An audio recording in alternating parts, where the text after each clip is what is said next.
بسم اللہ الرحمن الرحیم وبہ نستعین۔ وقف قانون 2025 کے سلسلے میں آل انڈیا مسلم پرسنل لا بورڈ کی ہدایت کے مطابق ملک کے الگ الگ حصوں میں مختلف قسم کے احتجاج ہو رہے ہیں۔ بورڈ نے اس بات کی ہدایت دی ہے کہ ہم اس قانون کے سلسلے میں اپنا جمہوری حق استعمال کرتے ہوئے حکومت سے یہ مطالبہ کریں کہ وہ اس قانون کو واپس لے اور مختلف علاقوں کی نوعیت کے پیش نظر اور حالات پر نگاہ رکھتے ہوئے احتجاج کی پرامن اور آئینی شکلیں اختیار کی جائیں، یہ بھی بورڈ کی ہدایت ہے۔ الحمدللہ کہ مسلمان اپنی زندگی کا بیداری کا سمجھداری کا ثبوت دے رہے ہیں، اور اگر ہمیں اس ملک میں سر اٹھا کر جینا ہے تو ہمیں اپنے حقوق کی جد و جہد کرنی ہے۔ جو لوگ حق کے لیے آواز نہیں اٹھاتے ہیں وہ پھر لاشیں اٹھایا کرتے ہیں، اور حق کے لیے آواز جتنی دیر سے لگائی جائے گی اسی قدر زیادہ قربانیاں دینی پڑے گی۔ ہمارا شہر مالیگاؤں ملی تحریکات کے اعتبار سے زرخیز شہر رہا ہے۔ یہاں ایسے لوگ رہے ہیں کہ جنہوں نے ہر دور میں ملی تحریکات میں بھرپور طریقے سے حصہ لیا ہے، اور یہ بھی ایک تاریخ ہے کہ ہمارے شہر سے اٹھنے والی آواز دیر تک گونجتی رہی ہے اور دور تک پہنچی۔ وقف قانون 2025 کے سلسلے میں بھی ہمارے شہر سے مضبوط آواز اٹھنی چاہیے، دور تک پہنچنی چاہیے۔ اس سلسلے میں ایک مشاورتی نشست کی گئی، اور اب یہ اعلان کیا گیا ہے کہ عنقریب مختلف اقدامات کیے جائیں گے انشاءاللہ، جن میں سے کل بروز جمعہ کو 2 اہم کام ہونے ہیں۔ پہلی بات یہ کہ سارے شہر کے لوگ جمعہ کی نماز کے لیے جب آئیں تو اظہار ناراضگی کے طور پر سیاہ پٹی کالی فیت اپنے بازو پر باندھ کر آئیں۔ یہ ہے تو چھوٹی سی چیز، لیکن اس کا اثر دور تک جائے گا انشاءاللہ۔ کبھی کبھی چھوٹی چھوٹی چیزیں بھی بڑے انقلاب کا پیش خیمہ بن جاتی ہیں۔ اس سے پہلے بھی اس طرح کی کوشش ہوئی اور اس کا اچھا اثر ہوا۔ اب پورے شہر کی سطح پر یہ گزارش کی جا رہی ہے کہ سارے حضرات اس کا اہتمام کریں کہ جمعہ میں کالی پٹی باندھ کر آئیں۔ اسی کے ساتھ ساتھ مختلف اداروں، کلبوں اور شہر کے نوجوانوں سے بھی میری یہ گزارش ہے کہ آپ لوگ اس کا اہتمام کریں کہ کالی پٹیاں کالی فیت مہیا کریں، لوگوں کو آمادہ بھی کریں اور سیاہ پٹی ان کے لیے میسر بھی کرائیں، تاکہ ہر نمازی سیاہ پٹی کے ساتھ آئے اور وقف قانون کے سلسلے میں اپنا خاموش احتجاج درج کرائے۔ اسی طرح علماء سے، خطباء سے گزارش ہے کہ وہ جمعہ کی نماز سے پہلے اسی موضوع پر تقریر کریں، تاکہ لوگوں کو واقفیت ہو سکے کہ اس قانون کے مضر اثرات کتنی دور تک جانے والے ہیں، اور یہ بھی معلوم ہو کہ اس قانون کے سلسلے میں احتجاج کرنے کے لیے انہیں کیا شکل اختیار کرنی ہے۔ آل انڈیا مسلم پرسنل لا بورڈ کی سوشل میڈیا ڈیسک کی جانب سے خطاب جمعہ جاری کیا گیا ہے۔ میں نے کوشش کی ہے کہ شہر کی مسجدوں تک اس کی پرنٹ پہنچ جائے۔ جہاں نہ پہنچے، علاقے کے نوجوانوں سے گزارش ہے کہ وہ اس کو سوشل میڈیا سے اٹھا کر پرنٹ کرا لیں اور اپنے علاقے کی مسجدوں تک، اماموں تک، علماء تک، خطباء تک اس کو پہنچائیں۔ اور علماء کی اور خطباء کی ذمہ داری ہے کہ وہ اس خطاب جمعہ کی روشنی میں اپنے مصلیوں تک بورڈ کا پیغام پہنچائیں اور اس وقت جو کرنے کے کام ہیں وہ بتائیں۔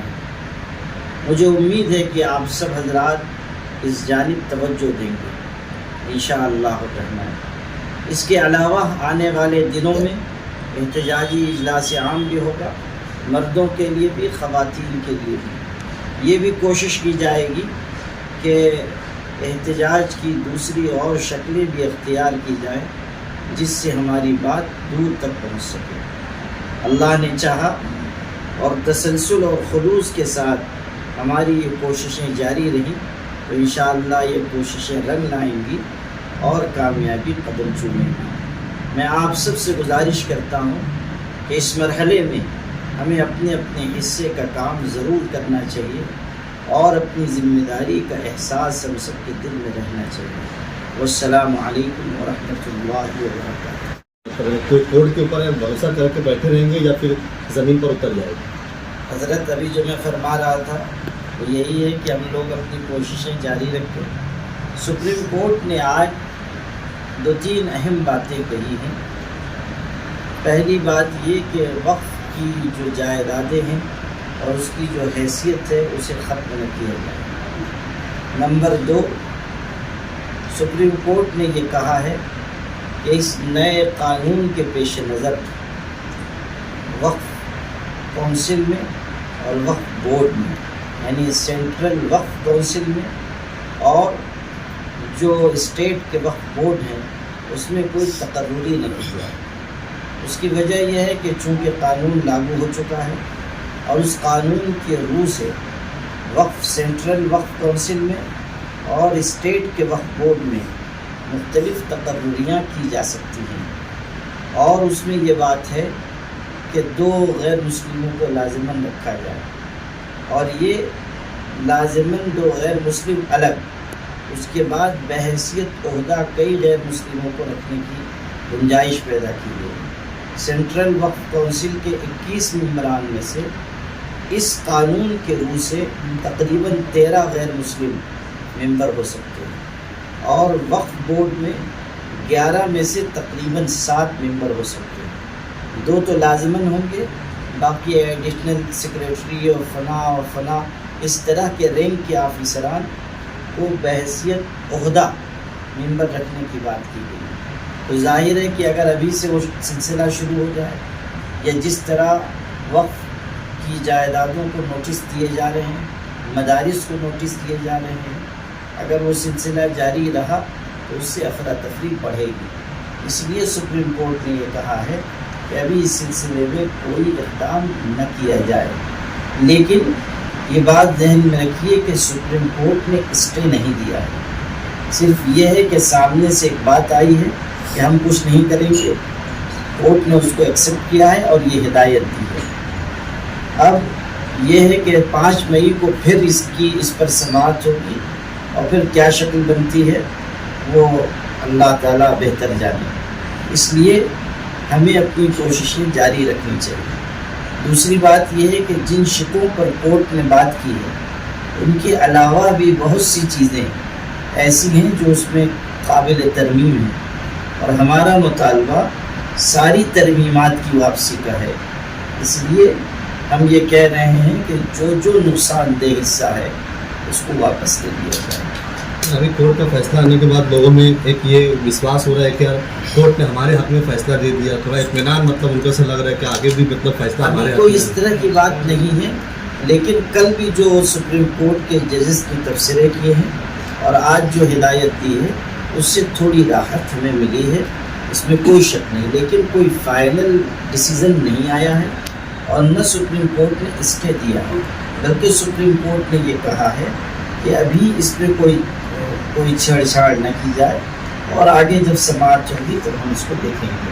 تو اس لیے یہ سمجھنا کہ فیصلہ ہو گیا ہے یا ہمارے حق میں آ گیا ہے یا ایک اطمینان حاصل کر لینا، یہ بات صحیح نہیں ہے۔ دوسری بات یہ ہے کہ سپریم کورٹ کا جو رویہ ہے وہ خوش آئند ہے، اس میں کوئی شک نہیں۔ اسی طرح سپریم کورٹ نے چند دن پہلے ہماری ہی ریاست کے ایک معاملے میں اردو زبان کے سلسلے میں جو فیصلہ دیا ہے وہ بہت اچھا ہے، حوصلہ افزا ہے، اور ہمیں اس کو خوش آمدید کرنا چاہیے۔ اور سپریم کورٹ نے جس طرح یہ فیصلہ دیا ہے کہ اردو زبان کو کسی مذہب سے نہ جوڑا جائے، اور زبان کسی مذہب کی نہیں ہوتی، اور اسے ہندوستانی ثقافت کا حصہ قرار دیا ہے۔ میں سمجھتا ہوں کہ یہ بہت اہم فیصلہ ہے اور اس کے دور رس نتائج نکل سکتے ہیں، تو اس میں کوئی شک نہیں کہ یہ فیصلہ بہت اچھا آیا ہے اور ہم اس فیصلے کو ویلکم کرتے ہیں۔ سپریم کورٹ نے یہی کہا ہے کہ نصیر آباد میں اس وقت بل کو لے کے جو احتجاج ہو رہا ہے، تو سپریم کورٹ میں جب سنوائی چل رہی ہے وہ ایکسیپٹ کیا ہے، تو کیوں یہ کرنے کی ضرورت ہو رہی ہے؟ اصل میں دیکھیے، وہاں پر جو کچھ ہوا ہے اس کے بارے میں تو آپ رپورٹیں دیکھیے کہ کن لوگوں نے کروایا ہے، اس طرح کروایا ہے۔ اسٹیٹ گورنمنٹ کا وہاں پہ بیان آ چکا ہے ممتا بنرجی کی حکومت کی طرف سے۔ مظاہرین نے ایسی کوئی حرکت نہیں کی ہے جس کی بنیاد پر دنگا فساد بھڑکتا۔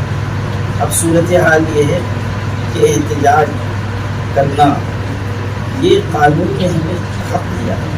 اگر ہم کسی چیز کو نہیں پسند کر رہے ہیں ہم اپنی بات کہہ سکتے ہیں، اور ہم بار بار یہ کہہ رہے ہیں کہ کوئی قانون کو ہاتھ میں نہ لے، بدامنی کی کوئی بات نہ ہو، امن و امان کے ساتھ مظاہرہ کیا جائے اور ایسے دائرے میں کیا جائے کہ کسی کو تکلیف نہ ہو، البتہ ہماری بات اوپر تک پہنچے۔